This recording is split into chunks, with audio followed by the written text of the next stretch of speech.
प्रश्नावली 17.7 का पहला प्रश्न है। अशोक एक पुराने स्कूटर को 12,000 रुपये में खरीदता है। वह 6,000 रुपये नगद भुगतान करता है और शेष राशि को 500 की वार्षिक किस्त के अतिरिक्त उस धन पर जिसका भुगतान न किया गया हो 12% वार्षिक ब्याज भी देता है। अशोक को स्कूटर की कुल कितनी कीमत देनी पड़ेगी? देखो, अशोक को कितना कीमत कुल देना पड़ेगा ये हमें क्या करना है, इसमें निकालना है। ठीक है, तो चलो जो जो दिया है पहले हम उसको लिख लेते हैं। तो क्या क्या दिया है भाई? तो इस प्रश्न में दिया हुआ है, एक तो दिया है स्कूटर की कीमत, है ना, मतलब जो स्कूटर खरीद रहा है उसकी कीमत। तो पहले हमें क्या लिखना है? स्कूटर की कीमत लिखना है। तो यहाँ पे मैं लिख लेता हूं,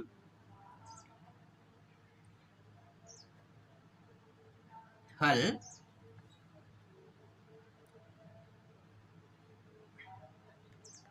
अशोक ने स्कूटर 12,000 रुपये में खरीदा। ठीक है, और नगद भुगतान कितना किया? तो नगद भुगतान अशोक ने किया 6,000 रुपये का। ठीक है, 6,000 रुपये का नगद भुगतान जो प्रश्न में दिया हुआ है ना। और मासिक किस्त भी बताया हुआ है। तो कितना मासिक किस्त बता रहा है? तो मासिक किस्त भी लिखना है आपको। कितना पटा रहा है मासिक किस्त? 500 रुपये, है ना, 500 रुपये मासिक किस्त पटा रहा है। ठीक है, अब हमें क्या निकालना है? स्कूटर की कुल कीमत निकालना है। तो स्कूटर की कुल कीमत कैसे निकालेंगे? तो यहाँ पे लिखो, स्कूटर की कुल कीमत। तो कुल कीमत में 6,000 रुपये उन्होंने क्या किया? नगद भुगतान किया। तो हम क्या करेंगे? पहले जो 6,000 रुपये जो नगद भुगतान कर रहे हैं उसको हम लिखेंगे, है ना। 6,000 रुपये इन्होंने नगद भुगतान किया। अब बाकी कितना बचा है भाई? ध्यान दो, 12,000 रुपये में खरीदा है ना, तो 6,000 बचा है। तो इस 6,000 को किस्त के रूप में पटाएगा। तो हर एक किस्त कितना पड़ रहा है? 500 रुपया पड़ रहा है ना। तो 500 रुपये पड़ रहा है, तो उसको क्या करेंगे? यहाँ पे इस तरीके से लिखेंगे। ठीक है, 500 इस प्रकार से लिखेंगे और 500 रुपये का एक साल। ठीक है, हर एक किस्त कितना होगा? हर एक किस्त 500 रुपये के हिसाब से जा रहा है। तो एक साल के लिए जो 6,000 है उसका 12 और ब्याज कितना लगा रहा है? 12% वार्षिक ब्याज। तो जो 6,000 रुपये है ना, देखो ये जो बचा है ये क्या है? पहला किस्त है, समझो पहला किस्त। और टोटल कितना देना है? 6,000 देना है ना। कितना देना है? टोटल 6,000 अभी देना है, लेकिन पहला किस्त ही कितना है? 500 रुपये है। तो हम क्या करेंगे? इस 6,000 को प्रतिशत में निकालेंगे, मतलब प्रतिशत बनाएंगे इसको। तो 6,000 गुणित 12 बटे क्या करना है? 100 करना है। ठीक है, अब ये पहला किस्त है, ध्यान देना, अच्छे से ध्यान देना। ठीक है, मैं जो बता रहा हूँ वो एकदम डिटेल में अगर आपको समझना है तो शब्दों को ध्यान देना। ठीक है, ये हो गया पहला किस्त के लिए। ठीक है, इसी तरीके से अब दूसरा किस्त देंगे। तो दूसरा किस्त भी कितना है? 500 रुपये है। ठीक है, दूसरा किस्त भी 500 रुपये है, लेकिन 6,000 रुपये में 500 रुपये क्या करना है? कम कर देना है। ध्यान दो, ये जो 6,000 है पहला किस्त दे रहे हैं तो 6,000 में दे रहे हैं, है ना, 6,000। और जब हमने पहला किस्त दिया तो पहला किस्त देने के बाद कितना पैसा बचा? और देने के लिए भाई 500 रुपये तो दे दिया, तो 500 रुपये देने के बाद कितना बचेगा? 5,500 रुपया। तो अब जो दूसरा किस्त है वो क्या होगा? 5,500 का होगा, है ना। तो 5,500 का बनेगा और इसका भी 12%। तो 12 बटे 100 आपको इस तरीके से करना है। ठीक, अब तीसरा किस्त पे चलते हैं। ठीक है, अगला किस्त, तीसरा किस्त, इसमें भी आपको 500 ही देना है, लेकिन आपने कितना जमा कर दिया है? पहले से 2 किस्त पटा दिया है, मतलब 6,000 में 2 किस्त आपका गया तो 500 रुपया कम होके कितना हो गया? 5,000 हुआ। 1,000 कम हो जाएगा क्योंकि आपने 2 किस्त जमा कर दिया है। तो 500 और कम, तो ये हो जाएगा 5,000, है ना। मतलब 500 इसका कम होके ये कितना हो जाएगा? 6,000 में 1,000 घटाओगे तो 5,000 हो जाएगा। और इसका भी 12% निकालो तो 12 बटे 100, ये इस तरीके से। तो इसी तरीके से ये चलते जाएगा और कहाँ तक जाएगा? कम होते होते एक किस्त तक चला जाएगा। ठीक है, एक किस्त तक। तो अंतिम किस्त क्या है? 500 रुपया प्लस 12वां किस्त, मतलब जो 12वां किस्त है वो 500 प्लस 500 गुणित 12/100 तक के चला जाएगा। ठीक है, यहाँ तक के ही जाएगा। आप लगातार इसको कम करते जाओगे तो 12वां किस्त जो रहेगा वो अंतिम किस्त जो है वो 500 रुपया रहेगा। और 500 रुपया को अभी हम क्या निकालेंगे, 12/100, मतलब 12% ही इसका भी निकालेंगे। ठीक है, इस प्रकार से। यहाँ तक आपको समझ में आया? अब देखो यहाँ पे देखो, पहला किस्त 500, दूसरा 500, तीसरा 500, इस तरीके से चौथा 5वां तक के 12 तक के क्या होगा, 500 रुपये जाएगा ना, बिल्कुल। तो पहले से यहाँ पे 6000 पहले इसको लिख लो, 6000, और ये 500 रुपया को भी हम क्या करते हैं, बाहर कर देते हैं। तो 12 बार है, तो 12 गुणित 500 कितना होगा, 12 गुणित 500, मतलब हर एक 500 को जोड़ोगे तो कितना होगा, 12 बार जोड़ोगे तो 6000 होगा ना। तो 6000 यहाँ पे मैंने प्लस कर दिया। ठीक है, इनको हमने जोड़ के निकाल दिया। अब बचा क्या, ये वाला। तो ये जो बचा है इसको कोष्टक में लिख लेते हैं। तो 6000 गुणित 12/100, फिर प्लस अगला क्या बचा यहाँ पे, 5500 गुणित 12/100, फिर प्लस इसको लिखना चाहो तो लिख सकते हो, लिखने की जरूरत नहीं, सीधा अंतिम पद को लिख देते हैं। ठीक है, डॉट डॉट डॉट करके सीधा अंतिम पद लिख दो। तो अंतिम पद क्या है, ये 500। देखो यहाँ से 500 निकल चुका है ना, बस बचा क्या ये, तो 500 गुणित 12 ये रहा 100, इस तरीके से। ठीक है, यहाँ तक आपको समझ में आ गया। अब क्या करने वाले हैं भाई, अब ये जो दोनों जो है ना इसको जोड़ देंगे। तो 6 और 6 कितना हो गया, 12। तो ये हो गया 12,000। ठीक है, 12,000 हो गया। अब देखो सब में क्या है, सब में 12/100 है, सब में, मतलब जो 12 पद है ना, जो 12 पद है, जैसे ये पहला पद दूसरा पद इस तरीके से 12 बार हुआ है, तो सब में 100 है। तो क्या करेंगे, मतलब 12/100 है तो सबसे क्या करेंगे, निकाल देंगे। तो 12/100 को हमने इस तरीके से निकाल दिया। निकालने के बाद अब यहाँ पे क्या बचा है, देखो 6000 बचा है ना। 6000 के बाद यहाँ पे देखो 5500 है। इसी तरीके से आगे बढ़ेंगे तो 5000 वाला आ जाएगा, है ना। तो ये 5000 वाला पद इसी तरीके से ये बढ़ते जाएगा और कहाँ तक जाएगा, ये चले जाएगा 500 तक के चला जाएगा, है ना, 500 तक के। तो अंतिम में मैं लिख देता हूँ 500। ठीक है, इस तरीके से। तो 500 तक चला गया। अब ध्यान दो, ये जो है ये एक समांतर श्रेणी का एक पद बन रहा है, बिल्कुल बन रहा है ना। ये क्या बन रहा है, पहला पद ए। ठीक है, पहला पद ये बन गया, और ये क्या बन गया, ए एन, या फिर हम इसी को क्या कहते हैं, इसी को हम एल कहते हैं, अंतिम पद कहते हैं। तो ये क्या बन गया, ये पहला पद बन गया, और ये क्या बन गया, ए एल। और कितने पद है टोटल, टोटल 12 पद है ना। डॉट डॉट डॉट करके मैंने इसे कितने पदों तक लिखा, 12 पद। तो एन का मान कितना होगा, 12। ठीक है, एन का मान 12। अब यहाँ पे मैं सूत्र उपयोग करने वाला हूँ, किसका, योगफल का। तो योगफल का सूत्र लगा देते हैं, जिससे आसानी से हम क्या कर सकते हैं, जोड़ सकते हैं।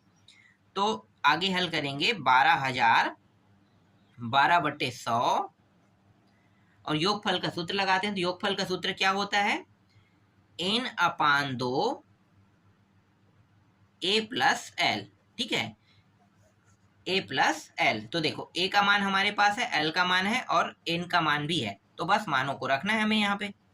तो ये 12,000 12/100, n का मान 12/2, a का मान 6000, और l का मान कितना है, 500। तो ये रहा, हमने मानों को रख दिया। बस अब हल करते जाना है। तो ये 12,000 प्लस 12/100,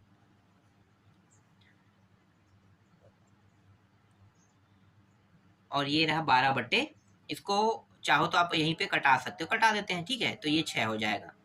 तो ये 6, और कोष्टक के अंदर क्या है, इसको इस तरीके से छोटा कोष्टक में लिखना है, और ये बड़ा कोष्टक इस प्रकार से बंद रखो। ठीक है, तो इसको जोड़ देते हैं तो कितना होगा, 6500 हो जाएगा। ठीक है, ये इस प्रकार से। तो ये हो गया 12,000 12/100 गुणित ये 6 भी गुणा में है ना। देखो ये गुणा में, ये गुणा है, ये गुणा में, तीनों गुणा के फॉर्म में है। ये 6500 इस तरीके से। तो देखो ये दोनों शून्य और ये दोनों शून्य क्या हो जाएगा, कट जाएगा। ठीक है, कट गया। तो 12,000 प्लस 12 और गुणित 6 कितना होगा, तो 12 दूनी 24, 12 5 चौक 48, 12 पंचे 60, 12 छक्के 72, है ना, 72। तो ये 72 गुणित 65 कर देते हैं। ठीक है, 72 गुणित जब 65 करेंगे तो ये दोनों गुणा हो जाएगा, तो 12,000 प्लस दोनों का गुणा होने पर आ जाएगा 4,680। ठीक है, 4,680 आएगा। अब इन दोनों को जोड़ दो, तो जोड़ेंगे तो कितना होगा, तो इन दोनों को जोड़ेंगे तो ये हो जाएगा 16,680 हो जाएगा। और यही क्या है, स्कूटर की कुल कीमत है। देखो स्कूटर की कुल कीमत कितना निकला, स्कूटर की कुल कीमत 16,680। जबकि ध्यान दो, देखो यहाँ पे एक चीज मैं आपको बताना चाहूंगा, जब भी आप बाइक उठाते हो, कार उठाते हो ना, और फाइनेंस कराते हो, तो फाइनेंस कराते हो तो आपको 60% तक के क्या लगता है, 60% तक के ब्याज लगता है। इसमें 12% का है, लेकिन ये हर महीने आपसे 12% ब्याज लिया है, तभी तो इतना जा रहा है। 6,000 रुपये का ब्याज कितना होगा, 4,000 रुपये होगा, नहीं हो सकता है अभी। तो इन्होंने बता दिया कि कहने के लिए जो रहता है वो कितना रहता है, 12% सालाना ब्याज। अगर 1,00,000 रुपये का सालाना ब्याज अगर दोगे तो कितना होगा, 12% मतलब 12,000, यही होगा ना।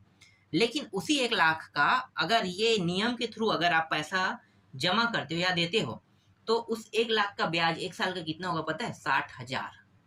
60,000 इस नियम के तहत। तो देख सकते हो, अगर आप फाइनेंस करा के बाइक उठाते हो, है ना, फाइनेंस से अगर लेते हो तो आपको हमेशा लॉस ही होगा। जबकि जो बीमा कंपनी है, बीमा कंपनी कहेंगे, फाइनेंस कंपनी कहेंगे, फाइनेंस कंपनी आपको ये चीज़ नहीं बताते हैं कि वो लोग कभी नहीं बताते हैं कि हम हर महीने 12% लेते हैं। तो 12% के हिसाब से देख लो कितना टैक्स, मतलब आपसे कितना ब्याज लेता है। चलो अगले प्रश्न को देखते हैं। अब देखो दूसरा प्रश्न, एक व्यक्ति 10 वर्षों में 16,000 रुपये जमा करता है।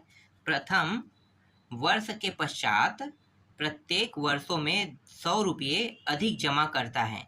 ज्ञात कीजिए कि वह प्रथम वर्ष में कितना जमा करता है ना। तो प्रथम वर्ष में मतलब पहले साल वो कितना जमा करेगा, ये हमें क्या करना है, इस प्रश्न में निकाल के बताना है। ठीक है, तो चलो यहाँ पे हम लिखेंगे माना, हल लिखेंगे और माना, है ना।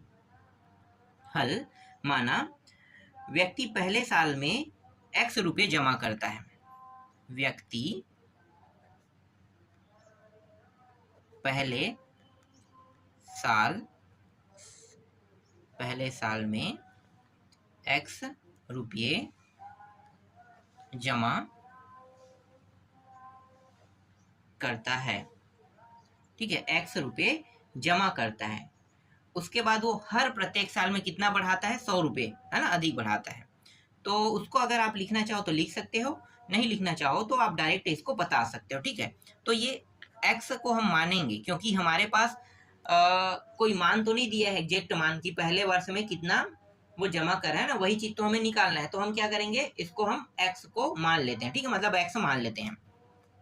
तो प्रथम वर्ष मतलब 10 साल तक के हमें क्या करना है, जमा करना है। तो प्रथम वर्ष में x जमा किया है ना, x। अब दूसरे साल में जाते हैं, ये पहले साल हो गया है। ठीक है, x रुपये जमा किया, दूसरे साल में x रुपये तो जमा करता है, मतलब जितना पैसा पहले साल में जमा किया उतना पैसा जमा कर रहा है, लेकिन 100 रुपया अधिक, है ना। हर साल क्या होगा, 100 रुपये बढ़ाते जाएगा। तो दूसरे साल में क्या होगा, जो पहले साल में जितना जमा किया है उससे 100 रुपये अधिक जमा करेगा दूसरे साल में। तो ये 100 रुपये अधिक, तो इसको कोष्टक में लिख देते हैं। इससे क्या होगा, पता चलते जाएगा पहले साल ये दूसरे साल। अब तीसरे साल पे जाते हैं, तो तीसरे साल में क्या होगा, फिर x रुपया तो जमा करेगा, लेकिन दूसरे साल में जितना जमा किया है उससे 100 रुपया अधिक जमा करेगा।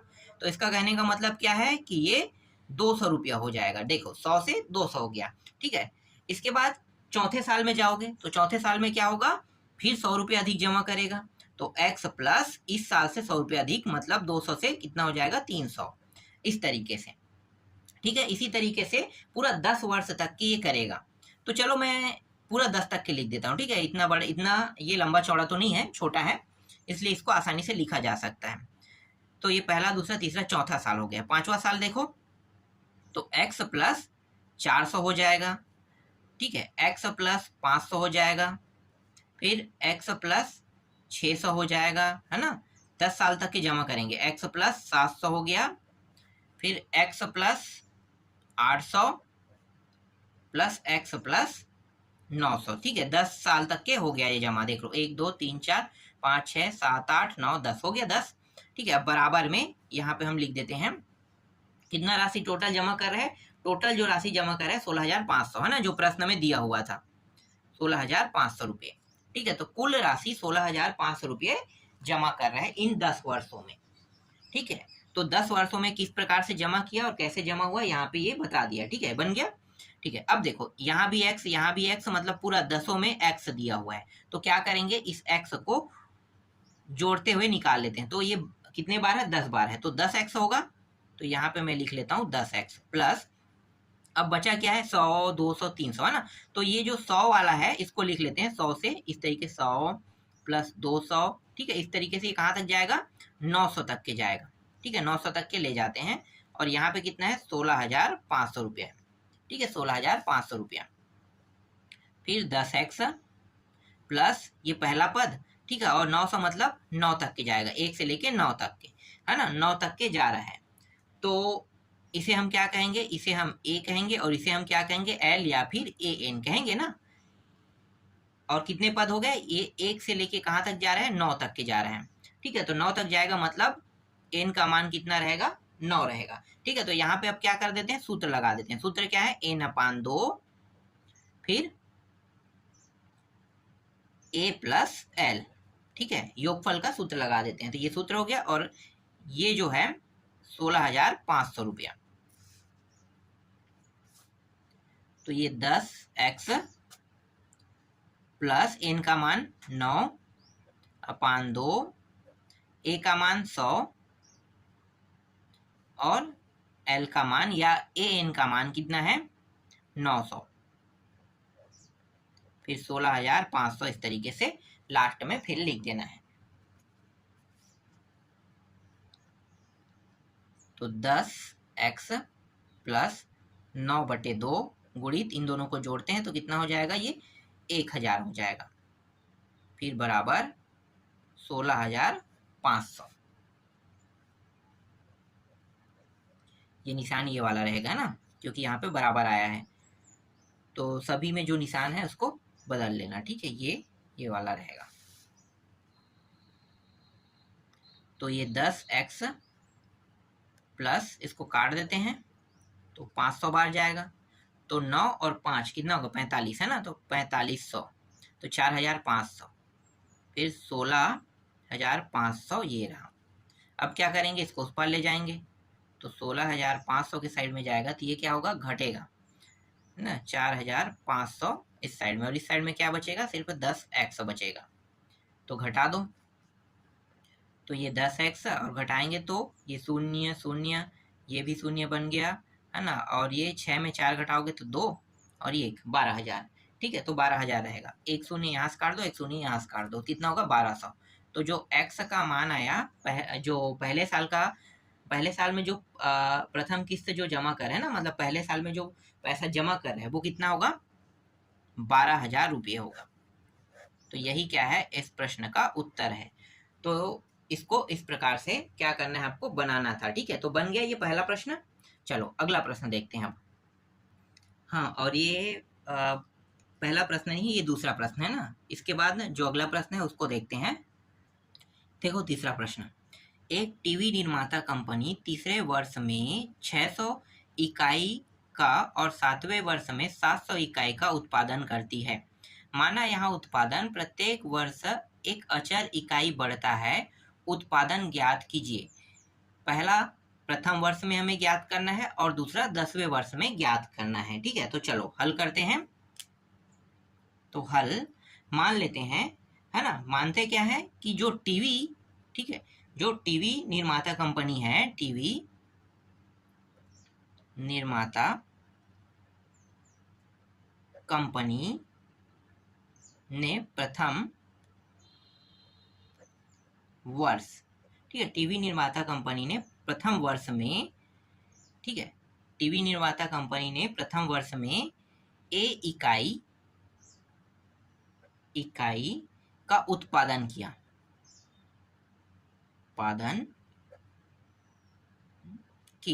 ठीक है, ए इकाई का उत्पादन किया और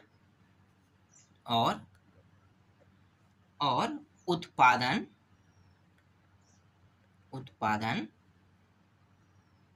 x इकाई से बढ़ता है।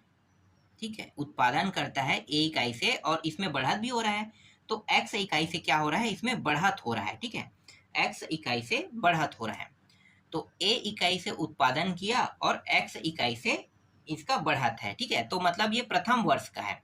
जैसे दूसरा प्रश्न में हमने क्या किया था, हर साल 100 रुपये की वृद्धि, है ना, जितना पैसा जमा कर रहा है उसमें हर साल 100 रुपये की क्या करते थे, वृद्धि। तो सेम ये प्रश्न भी वैसा ही है। इसमें क्या किया गया है, इसमें प्रथम वर्ष ए इकाई है ना, मतलब जो 10 वर्ष है, समझो 10 वर्ष, इसमें भी 10 वर्ष की औसत दिया हुआ, यहाँ पे देखो 10वें वर्ष निकालना है। मतलब प्रथम वर्ष अगर वो ए इकाई का क्या कर रहा है, उत्पादन कर रहा है। ठीक है, प्रथम वर्ष ए इकाई का उत्पादन कर रहा है, तो दूसरे वर्ष क्या करेगा, ए प्लस एक्स इकाई, क्योंकि एक्स इकाई की क्या कर रहा है, बढ़त कर रहा है ना। तीसरे वर्ष ए प्लस जितना कर रहा है उससे एक्स बढ़त कर रहा है, मतलब 2x हो जाएगा तीसरे। अगर चौथे पे चलते हैं तो ए प्लस 3x। ठीक है, ए प्लस 3x इसी तरीके से जाएगा। ठीक है, तो ये कहाँ तक जाएगा, तो ये चला जाएगा डॉट डॉट डॉट करके मैं लिख लेता हूँ, ए प्लस 9x तक जाएगा। देखो ये पहला, दूसरा, तीसरा, चौथा है ना, पांचवा, छठवां, सातवां, आठवां, नौवां और ये 10वां, 10 तक के है, तो ये यहाँ तक चला जाएगा। ठीक है, ये आपको समझ में आ गया। ये प्रथम वर्ष है, ये द्वितीय वर्ष है। द्वितीय वर्ष में ए प्लस एक्स और एक्स की इसमें वृद्धि हो जाएगा, है ना। तो हर साल एक्स इकाई की क्या होते जा रहा है, वृद्धि हो रहा है, जितना उत्पादन कर रहा है उसमें एक्स इकाई की वृद्धि करते जा रहा है। अब इस प्रश्न में देखो इस प्रश्न को हम देखते हैं। तीसरे वर्ष में 600 इकाई की और 7वें वर्ष में 700 इकाई की वृद्धि करता है ना। तो यहाँ पे तीसरा वर्ष देखो, प्रथम, द्वितीय और ये तृतीय वर्ष है, तो इसको हम क्या कहेंगे, देखो ये प्रथम, द्वितीय और तृतीय है ना। तो तीसरे वर्ष मतलब a plus 2x, a plus 2x में कितने की वृद्धि कर रहे हैं, 600 इकाई की वृद्धि कर रहे हैं। ठीक है, इसे हम समीकरण 1 नाम दे देते हैं। और 7वें वर्ष, ठीक है, तो इसी तरीके से अगर देखते जाएंगे तो एक यहाँ पे कम है, तीसरा है, तो 7वां क्या होगा, 7वां भी a प्लस 7 कह रहा है तो 6x हो जाएगा ना, इसमें 700 इकाई की वृद्धि कर रहे हैं। ये दूसरा समीकरण इसको बना लेते हैं। ठीक है, दोनों समीकरण का नाम देते हैं। अब क्या करेंगे, समीकरण 2 में समीकरण 1 को घटाने पर लिखो, समीकरण 1 में समीकरण 2 को क्या करेंगे, घटाएंगे, तो घटाने पर, तो समीकरण 2 को पहले लिख लो, a प्लस 6x बराबर 700। ठीक है, a प्लस 2x बराबर 600। देखो समीकरण यहाँ पे मैंने 2 में 1 को घटाया, आप चाहो तो 1 में 2 को भी घटा सकते हो, है ना, सेम उत्तर आएगा। जो यहाँ पे मान आएगा वो सेम टू सेम आएगा, अंतर नहीं रहेगा। बस इसको मैंने इस प्रकार से अरेंज किया है कि देखो ये जो मान है, देखो ये बड़ा है, 6x और 700 जो है इससे बड़ा है, इसलिए मैंने 2 में 1 को घटाया, ये आसान लगता है। ठीक है, ये अपने हिसाब से आप इसे एडजस्ट कर सकते हो, आप चाहो तो 1 में 2 को घटा लो या फिर 2 में 1 को घटाओ, एक ही उत्तर आएगा। ठीक है, तो घटाते हैं, तो घटाएंगे तो देखो ये क्या है, ये सभी के जो चिन्ह है वो प्लस में है, तो ये माइनस बन जाएगा, है ना, ये चिन्ह भी क्या बन जाएगा, माइनस बन जाएगा। यहाँ पे प्लस है, दिखाई नहीं दे, ये भी क्या हो जाएगा, माइनस। तो ये प्लस और माइनस कट गया। ठीक है, और ये प्लस है, ये माइनस है ना, प्लस और माइनस, देखो ये माइनस बन गया है ना, प्लस जो है, तो घटेगा तो कितना होगा, 4x हो जाएगा। ये भी घट जाएगा, ये प्लस है, ये माइनस है, तो यहाँ पे कितना बचेगा, 100 बचेगा। 4 एकम 4 25 कट गया, तो x का मान कितना आया, x का मान यहाँ पे प्राप्त हुआ हमें 25 प्राप्त हुआ। देखो x का मान बहुत आसानी से निकल गया। अब x का मान निकल गया, तो इस x के मान को अब हम कहाँ पे रखेंगे, x के मान को चाहे तो आप पहला समीकरण में रख सकते हो, चाहे तो आप दूसरा समीकरण में रख सकते हो। तो यहाँ पे मैं पहला समीकरण में रखूंगा, तो यहाँ पे मैं लिखूंगा x के मान को समीकरण 1 में रखने पर, समीकरण 1 क्या है, देखो ये समीकरण 1 है ना, तो a जैसा वैसा रहेगा। a के बाद 2 और x की जगह पे आप कितना रखेंगे, 25 रखेंगे ना, तो 25, 1 मिनट, 50 नहीं 25 रखना है हमें। ठीक है, 25 बराबर 600, तो ये रहा a 25 दूनी अब हो गया 50 और ये 600। तो ये ए, इसको उस पार ले जाएंगे तो इसको घटाएगा ना, तो घटा देते हैं डायरेक्ट। तो कितना हो जाएगा 550 हो जाएगा। तो ए का मान कितना आया, ए का मान प्राप्त हुआ 550 प्राप्त हुआ, है ना। तो प्रथम वर्ष जो टीवी का उत्पादन किया गया था, कितना किया गया था प्रथम वर्ष टीवी का उत्पादन, तो प्रथम वर्ष जो टीवी का उत्पादन किया गया था 550 किया गया था ना। तो ये एक आंसर निकल गया आपका, क्योंकि ए का मान क्या है 550 है। तो ये जो यहाँ पे जो ए का मान आया है वही तो प्रथम वर्ष है ना। तो प्रथम वर्ष टीवी का उत्पादन कितना किया गया था 550। तो यहाँ पे आप लिख सकते हो इस तरीके से, प्रथम वर्ष में कुल 550 टीवी का उत्पादन किया,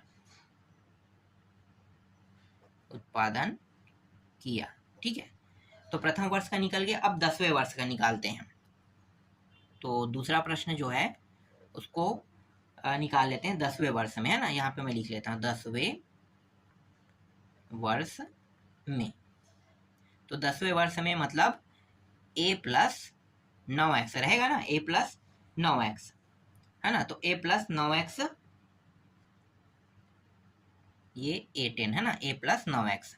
आगे इसको हल करो तो a का मान कितना है, अभी हमने निकाला 550, और ये 9 गुणित 25 कर दो, तो 550 प्लस ये हो जाएगा 25 गुणित, तो 25 निया कितना होता है 225, है ना, 225।